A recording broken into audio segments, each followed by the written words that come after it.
மேடையில் அமர்ந்திருக்கும் அத்தனை பெரியவர்களுக்கும் சிறியவர்களுக்கும்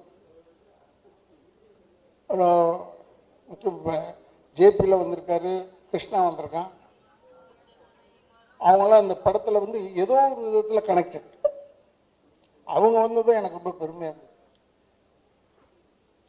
ஒன்று டான்ஸ் மாஸ்டர் வரும்போது அவர்கிட்ட வரும்போதே உள்ளே வரும்போதே சொல்லிட்டேன், இந்த மாதிரி பேண்ட் சட்டை போகலான்னு தான் வீட்டில் திட்டுறாங்க. யார் உண்மையில் அந்தளவுக்கு இருக்கு.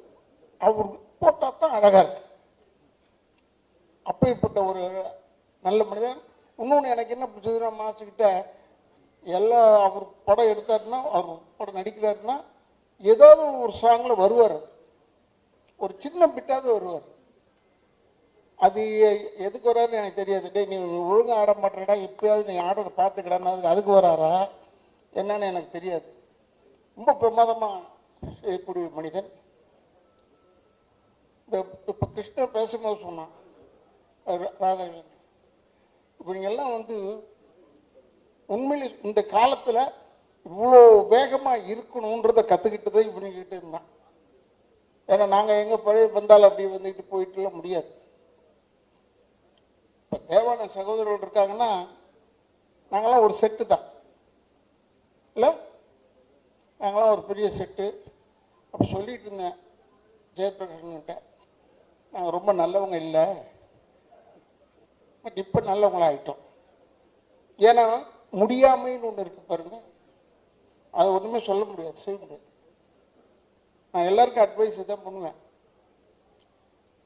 எனக்கு இவன் வந்து படம் புக் பண்ணும்போது இவனுக்காகலாம் நான் நடிக்கல, இவங்க அப்பாவுக்காக நடித்தேன். யாரோட எதுக்காக இவங்கள ஒத்துக்கிட்டாருன்னு ரொம்ப பெருமையாக சொல்லிட்டு இருந்தாங்க. நான் இவங்க அப்பாவுக்காக ஒத்துக்கிட்டேன்.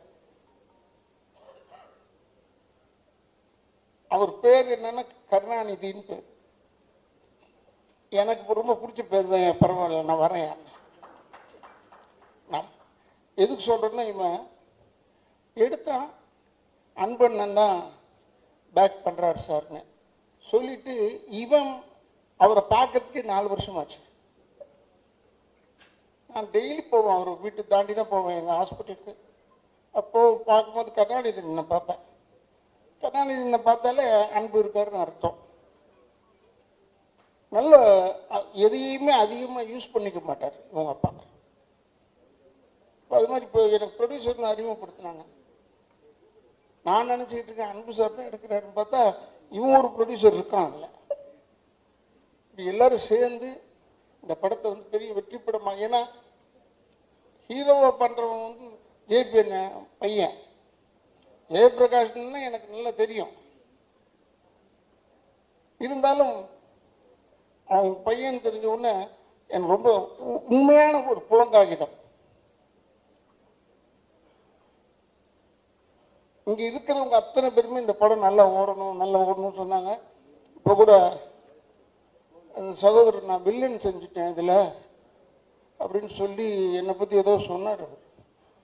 அப்போ பேசும்போது நோ சான்ஸ் ராதாரவின் இப்படி சொல்லாதீயான்னு சொல்லியிருக்கேன். பல மில்டன் கிட்ட இப்படி தான் சொன்னேன். மேடையில் உட்காந்துட்டு என்னை பெருமையாக சொல்கிறேன்னு சொல்லிட்டு இவரோட நடிப்பு நோ சான்ஸ்ன்னு சொன்னான். அதுலேருந்து சான்ஸே இல்லாமல் போயிடுச்சு. ஏடா நோ சான்ஸ்ன்னு சொல்கிற, சான்ஸ் இதுக்குன்னு சொல்லுடா.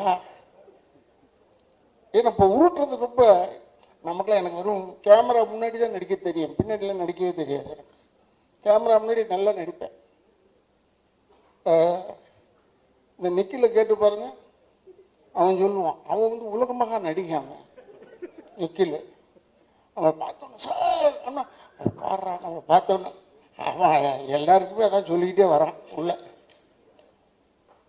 அவங்க குடும்பம் நம்ம ரொம்ப நெருக்கமான குடும்பம். இவங்களை பற்றி இப்போ பேரை விட்டுருந்தேன்னு வச்சுக்கோங்க, பத்தியா என் பேரை விட்டார் பாருங்க. கொஞ்சம் மனிதர்கள் தானே நம்ம அப்படி நினைப்பாங்க. இதை நான் யார்கிட்ட கற்றுக்கிட்டேன்னா, தலைவர் கலைஞர்கிட்ட தான் கற்றுக்கிட்டேன் இந்த விஷயத்த. அவர் பேர் விட்டுருவார் சில டைமில், எல்லாரையும் பற்றி சொல்லுவார். இப்போ என் பேரை சொல்லுன்னு வச்சுக்கோங்க, எனக்கு கோவம் வருமா வராதா? அப்படி யோசிச்சுக்கிட்டே இருப்பேன். உடனே சொல்லுவார், தம்பி ராதாரவி கூறியது போல். என்னடா நான் சொன்னேன் இவர்கிட்ட, நம்ம இருக்கிறோன்றது பேரை சொல்லுவார், அதில் குத்துவார். அதெல்லாம் அவர்கிட்ட இருந்து கற்றுக்கிட்டது தான். அதாவது நல்ல விஷயங்கள் மட்டும் அவர்கிட்ட கற்றுக்கிட்டேன். இன்னொன்று என்னென்னு எனக்கு ரொம்ப பிடிச்ச குரூப் என்னென்னா, தேவானனை இப்போ தான் பார்த்தேன். அப்போ சொன்னார், அப்போ இதில் பார்க்கும்போது சொன்னார், ஒரு ஷோ முடிச்சுட்டு வந்தேன், நீ எங்கேப்பா முடிச்சுட்டு வந்தீங்கன்னு கேட்டுக்கிட்டு இருந்தேன். எனக்கு ரொம்ப பிடிக்கும் எனக்கு தேவானனை. அவர் போடுறதும் மியூசிக் தான். இன்னொரு சகோதரர் நல்லா போடுறாங்க, பட் நின்று வாங்கிறதுக்குள்ள போதும்னு ஆயிடுது. பி வாசு என் படத்துக்கு சொன்னார், இது நம்ம பூமி தானே, நான் எடுக்கிறேன், அப்போ நீ இருந்து இந்த பாட்டை வாங்கிட்டு வந்துருன்னு சொல்லிட்டு போயிட்டு இருக்கிறது. நான் போய் இந்த பாட்டு, எனக்கு பாட்டுக்கு சம்மந்தமே இல்லை, ப்ரொடியூசர் தான், பட் சம்மந்தம் இல்லை. அப்போ ஒரு பாட்டை போட்டு கொடுத்தாங்க, கொடுத்துட்டு போய் எடுத்து போய் போட்டேன். அப்போ அவர் மியூசிக் டைரக்டரே சொன்னார், இது ரொம்ப கொஞ்சம் ஒரு பழைய டியூன்லேருந்து எடுத்துட்டா, நீ அவசரப்படுறியா, அதுக்காக செஞ்சேன், பழதாக இருக்கலாண்ணே, ரொம்ப ஊசி போய் கிடக்குது, என்ன இழுத்த நூல் வருதுன்னு சொல்லிட்டேன். ஏன் ரொம்ப பிரமாதமாக சொல்கிறேன் யார் ராதா ரவி, கேளுங்க ஏன்னு சொல்லிட்டு எல்லார்கிட்டையும் சொல்லியிருக்காரு. இதெல்லாம் எதுக்கு உங்களுக்கு சொல்கிறேன்னா, உண்மைக்கு பயம் வரவே கூடாது, உண்மைக்கு மட்டும் பயம் வரவே கூடாது. எங்கே இருந்தாலும் துணிச்சலாக சொல்லணும். இப்போ கூட நான் கேட்டேன், அவன் பேர் என்ன கன்னடத்தால், சரண்ராஜ், அவங்க ஏன் வரலன்னு கேட்டேன். அவங்க கூட்டங்களாம் என்னன்னு தெரியல, அவன் நல்லவன் தானே, வருவானே, ஏன் வர மாட்டான்? ஏன்னா வரணும், எல்லாருமே ப்ரொமோஷனுக்கு.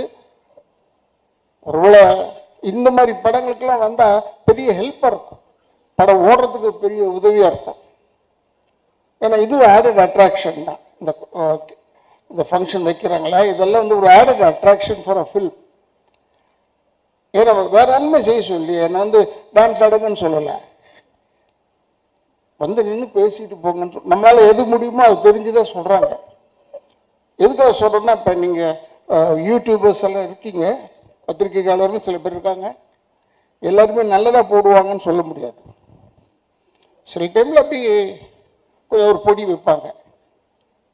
உங்களுக்குலாம் ஏன் சொல்கிறேன்னா, இந்த படம் ஓடுறதுக்கு நீங்கள் ஹெல்ப் பண்ணணும்னு ஒருத்தர் கேட்டுக்கிட்டு இருந்தார். நான் அப்போ நினச்சிக்கிட்டேன், அவங்கள போய் கேட்டால் அவங்க என்ன செய்ய முடியும், நம்ம நல்ல படமாக எடுக்கணும்.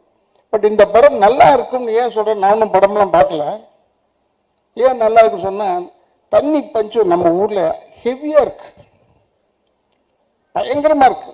அதை வச்சு கதை பண்ணியிருக்காங்கன்னும் போது டெஃபினட்டாக இந்த வெற்றி வந்து தண்ணியில் எழுதிய வார்த்தை மாதிரி இருக்கக்கூடாது, கல்வெட்டாக இருக்க வேண்டும். இந்த படம் நம்ம ஊருக்கு இன்னைக்கு இருக்கிற சூழ்நிலைக்கு கல்வெட்டாக நிச்சயமாக இருக்கும், அதில் எந்த விதமான சந்தேகம் கிடையாது.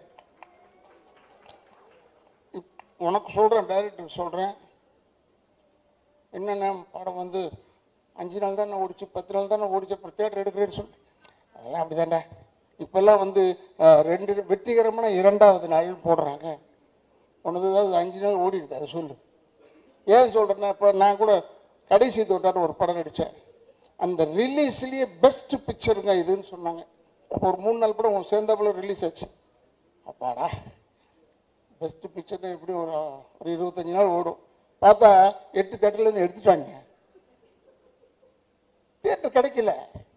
அதெல்லாம் சொல்லன்னு பார்த்தேன், அன்பு போயிட்டாப்ல, அன்புகிட்ட சொல்லன்னு பார்த்தேன், ஓ நீ வேற ஏதாவது செலவு பண்ணதோட இங்கே ஒரு 3 தேட்டர் கட்டி விடியான்னு. ஏன்னா வெல்லிங்டன் போயிடுச்சு, ஜெய்டி போயிடுச்சு, லிபர்ட்டி போயிடுச்சு, எல்லாம் போயிடுச்சு, ஆனந்த் போயிடுச்சு. எது நல்ல தேட்டர் நாங்களாம் போய் படம் பார்ப்போம், அந்த படம்லாம் அந்த தேட்டர்லாம் காணணும்னு ஆச்சரியமா இருக்கு. நல்லவேளை சத்தியம் தேட்டரில் இன்னும் ஓடிக்கிட்டு இருக்கு. அப்புறம் இந்த பக்கம் புதுசாக கட்டுறாங்க. அதனால் நான் அன்புகிட்ட சொல்லலான்னு பார்த்தேன், இப்போ ஒரு தேட்டர் 2 தேட்டர் கட்டி விடுப்பா சிட்டிக்குள்ளே, ஏன்னா 7-8 தேட்டர் போயிடுச்சு. ஏன்னா எங்கள் பொழப்ப நடிப்பு தானே, அதனால சொல்கிறேன். எங்கள் படம் வரணும், ரிலீஸ் ஆகணும், அந்த சுயநலத்தில் தான் சொல்கிறேன். எனக்கு வெறும் தான் சொன்னேன், நடிக்க தெரியும், கேமரா முன்னாடி மட்டும்தான் நடிக்க தெரியும், பின்னரில் நான் நடிக்கிறது கிடையாது. நம்ம சொல்கிறதெல்லாம் உண்மையான வார்த்தை தான். இந்த இது கூட செலிபிரிட்டி தியாகராஜன் ஹால் கூட என் டைரக்டர் வந்து சொன்னான், இங்கே தான் நான் பண்ணுறோம், சுற்றி கித்தி இங்கேயே பண்ண ஆரம்பிச்சிட்டாங்க. என்னடா ஏன்டா அங்கே பண்ணுறீங்க கேட்டேன். ஏன்னா இப்போ நாளைக்கு திருப்பி இன்னொரு செட்டு விளையாட்டு விழாக்கு வரணும், அதில் வேறு நான் நடித்து தொலைஞ்சிருக்கேன். எனக்கு உண்மையிலேயே இளைஞர்களுக்கு இடம் கொடுப்போம், நம்ம சொல்லவே தேவையில்லை, ஆட்டோமேட்டிக்காக தள்ளி விட்டுருவாங்க போல இருக்கு நம்மளை. அவ்வளோ பேர் இதை இவன் வந்தவன் பேர் வில்லன் செய்கிறேன்னு சொல்லிட்டான். இப்போ நமக்கு ஒரு சின்ன கிரேடு கொடுத்துருக்காங்க, அது அவனுக்கு தெரியல.